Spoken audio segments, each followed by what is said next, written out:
Vocês que estão acostumados a acompanhar as análises aqui do canal, vocês já devem ter percebido que os vídeos têm uma certa ordem, não é? Começa com uma introdução, eu coloco a vinheta, depois faço uma apresentação curta e posteriormente inicio a análise com as escalações.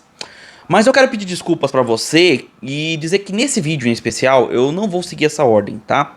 E eu quero começar, primeiramente, mandando um recado pra torcida do América. Você que tá chegando aqui nesse vídeo e tá vindo assistir a análise, tá vindo até mesmo pra ver o desabafo, né, de um torcedor que perdeu pro seu time, eu peço que você fique até o final, porque eu vou falar do seu time também e vou fazer uma análise do seu time. Como você talvez não saiba, talvez está chegando agora, os meus vídeos são imparciais, independente de eu estar vestindo essa camisa, tá? Então, primeiro pedido já tá feito. Segundo, eu quero começar tentando elucidar aqui com vocês o funcionamento de um time de futebol. Quando você escala um time numa formação bem comum, bem batida, como um 4-3-3, a partir do meio de campo você tem, geralmente, um primeiro volante, que é aquele de contenção, marcação, aquele jogador que geralmente volta entre os zagueiros e não avança muito para o ataque. Você tem um segundo volante, que é também combativo, mas também precisa aparecer mais no campo ofensivo. Um jogador que é mais participativo no meio ofensivo do time. E aí você tem um meia armador, dois pontas, ou os jogadores de ala, né? E um centroavante. Geralmente é assim, ou um meia atacante. E aí, eu quero fazer uma pergunta agora para a torcida do Atlético, meu time. O que o Haldney é? O Haldney, ele é um segundo volante? Ele é um primeiro volante? Ele é um meia de construção? Ele é um jogador de saída de bola? O que diabos o Haldney é? Porque pra mim, hoje, o Haldney é simplesmente um jogador a menos, tá? E vai além, o Haldney é um jogador que provavelmente está pagando pra jogar no Atlético. Porque não faz o menor sentido pra mim um clube pagar salário, pagar alguma coisa que seja, um pão de queijo que seja, pra um jogador que, A, não quer estar em campo, B, pelo fato de estar lá em campo, obrigado, não faz porcaria nenhuma, e C, já deixou claro que não quer mais vestir essa camisa. Então, o que raios ele faz em campo? E, pra completar, por que ele fica até o final? Por que ele não é substituído? Por que ele é intocável no Atlético? Feitas essas perguntas, eu vou voltar aqui para um script mais regular, tá? O América Mineiro, ele vem de uma temporada muito interessante.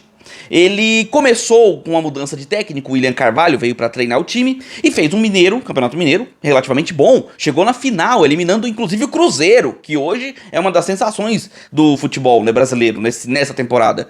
E aí o América chegou na final, acabou perdendo pro Galo, né, pro Atlético Mineiro. Porém, na Copa do Brasil, o América foi eliminado na primeira fase ainda pro Cascavel. E nessa Série B, ele vinha de 3 derrotas e um empate. E o América iniciou o jogo com jogadores que eu considero alguns muito bons e outros praticamente em fim de carreira. Como, por exemplo, falando de muito bons, o lateral, acho que é lateral esquerdo ou ponta esquerda, você pode me corrigir, tá, torcedor do América. O Cauã Barros, ou Cauã Barrios, não sei se esse é o nome correto, mas que é um excelente jogador caindo pelo lado esquerdo. O Miguelito, que pra mim dispensa apresentações. Se você não conhece o Miguelito, procura saber e ver os jogos do Miguelito, que pra mim ele é um expoente no futebol, não só do futebol mineiro, o futebol da seleção dele. Ele é um expoente pro futebol mundial. Ele é um jogador com muita qualidade e que só não tá em lugares melhores, e eu não quero desmerecer o América de jeito nenhum, mas só não tá, por exemplo, numa Europa ou na Série A por circunstâncias adversas fora de campo, como comportamento próprio, ou até mesmo como escolha do time, como foi o caso último que ele passou o Santos, que deixou ele encostado de forma bizarra. E o América jogando em casa, recebendo o Dragão, que é uma oscilação só, ao ponto de, nessa temporada, se a gente contar os interinos, o Atlético tá chegando, nós estamos falando de maio para junho, final de maio, estamos chegando ao 4º técnico na frente do campo. Além disso, o Atlético vem a campo com Haldney no meio, um jogador que não quer jogar pelo Atlético, não sei por que ainda é escalado. Veio com o Luizão, veio com o Robert, Potker na direita, Marcelinho, Sandro Lima. E na defesa, o Matheus Felipe e o Alex, que nós vamos falar também um pouquinho daqui a pouco. No banco de reservas, o Atlético não completou a capacidade de jogadores que poderia. O Atlético tem a proeza de estar na situação que está, um time medíocre, e não leva nem jogadores da base para compor o banco de reservas. Porque tem que ir com meia dúzia de gato pingado. Só os escolhidos de uma diretoria ou de uma comissão técnica, que sei lá por quê, só vão esses. E o Atlético vindo com um técnico novo, né? Como eu falei, quarto técnico. Fábio Matias, ex-técnico do Juventude, que pegou o técnico do Atlético e levou pra lá. E aí, começamos o jogo desta maneira. O Atlético até que começou bem nos primeiros 5 minutos, vamos colocar assim, né? O Atlético foi pra cima nos primeiros minutinhos ali, teve uma chegada perigosa na área, depois pressionou, tentou até fazer uma pressão na saída de bola. Mas conforme o jogo foi passando, as deficiências do Atlético foram aparecendo. O motivo do Atlético estar na parte de baixo da tabela foram aparecendo. E quem se aproveitou muito bem disso foi o Coelhão.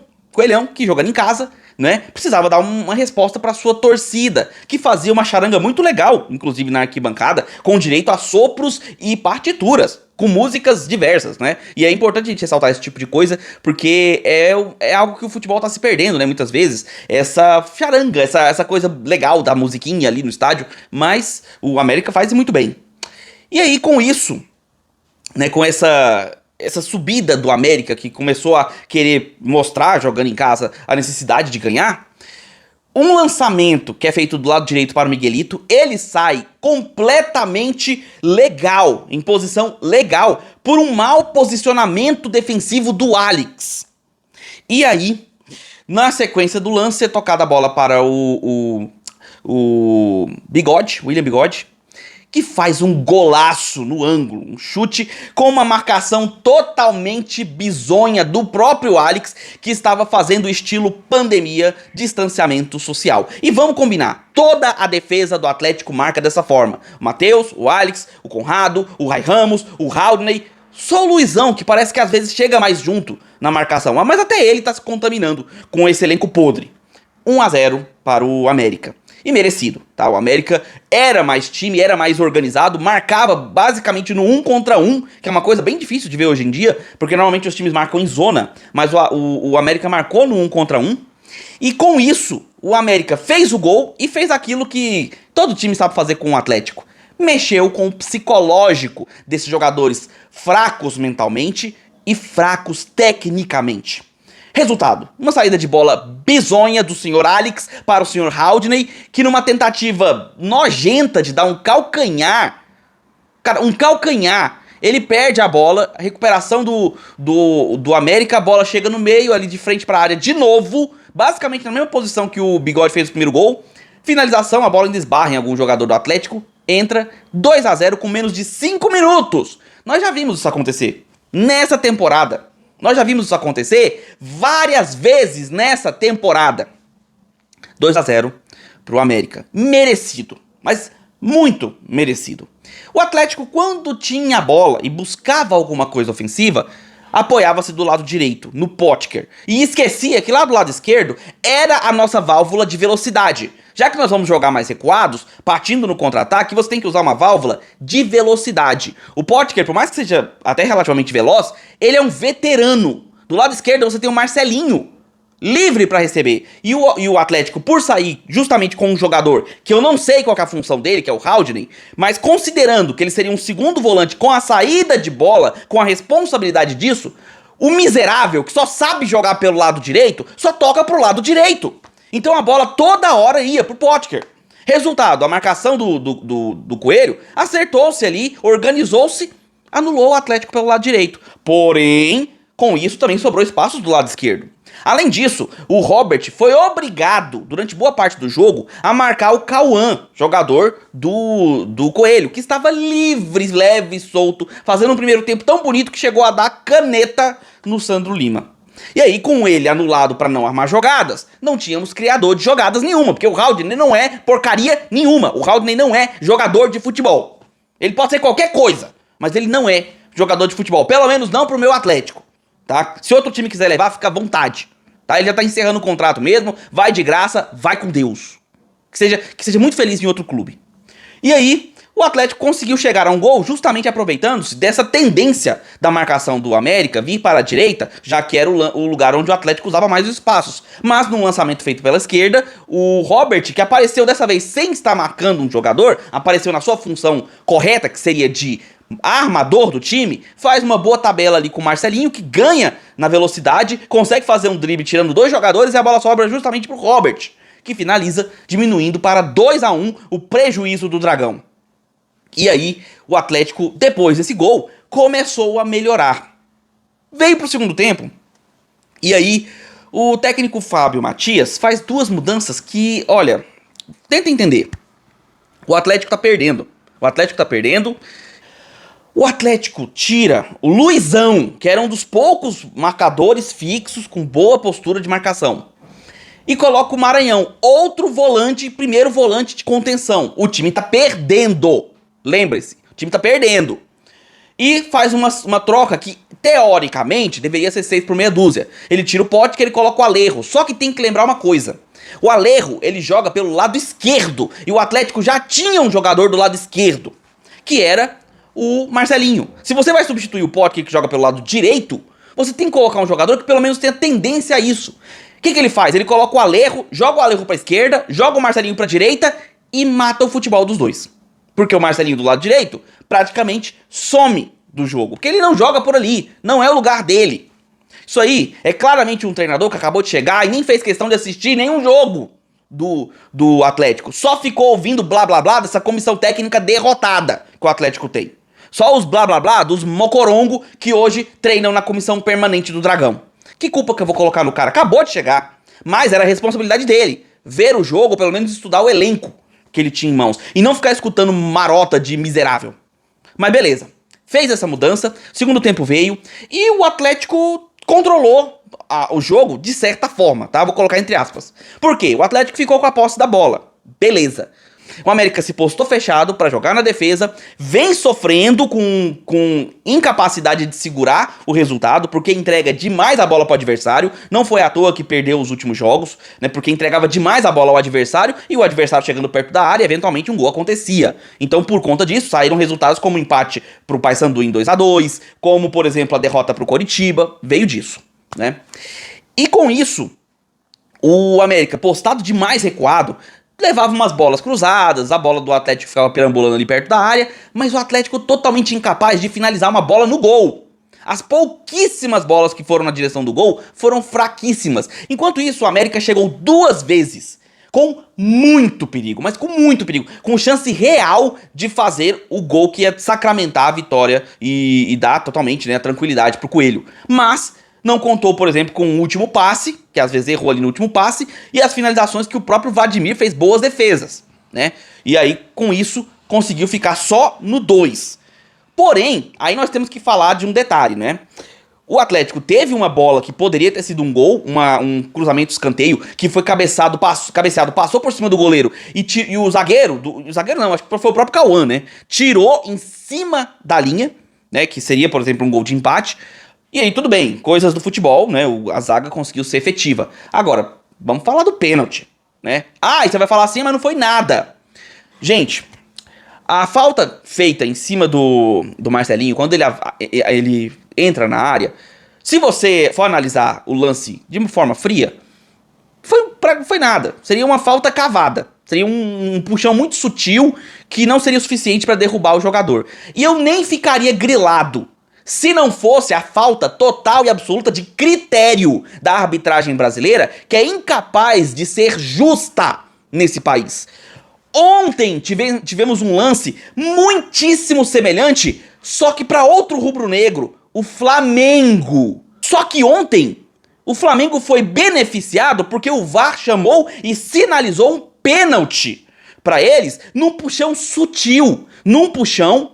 Escuta de novo, num puxão sutil. E hoje o Atlético sofreu um puxão sutil na camisa do Marcelinho. Poderia não ter sido falta, assim como não foi também no Arrascaeta, na minha humilde opinião. Mas seguindo o critério da arbitragem brasileira, esse lance era para ser marcado pênalti. Então por que não é? É porque pro Atlético, pro Flamengo pode marcar aquele tipo de pênalti e pro Atlético não? Qual é o critério? E aí muita gente fica grilada, principalmente a torcida de outros clubes como o próprio Flamengo, ou Palmeiras, ou clubes de maior expressão do cenário nacional, quando a gente critica a arbitragem e acha que existe um certo favoritismo a esses clubes. Mas como não criticar quando a gente vive uma situação como essa? Como? Como eu não vou criticar? Poderia ter sido um lance que geraria um pênalti, que poderia ser um empate pro Atlético. Apesar de que eu não tenho muita esperança, não. Visto que o Atlético tá danado pra perder pênalti desde o ano passado. Então, assim, cobrança de pênalti pra mim não é alívio, não. É desespero. Porque a gente já pensa logo que o time vai perder. Mas era justo, dados os critérios atuais da arbitragem brasileira, era justo que fosse marcado o pênalti. E não foi. Mas, repito, nenhum desses dois lances, pra mim, foi falta. Mas, pelo critério da arbitragem brasileira, de hoje, 2025, deveria ter sido marcado o pênalti. E o Atlético, sim, sai prejudicado. Porém, esse lance não justifica a derrota do Atlético. Porque o Atlético hoje joga como um time derrotado. Desde que toma um gol, desde que sofre uma pequena pressão, já entra no desespero.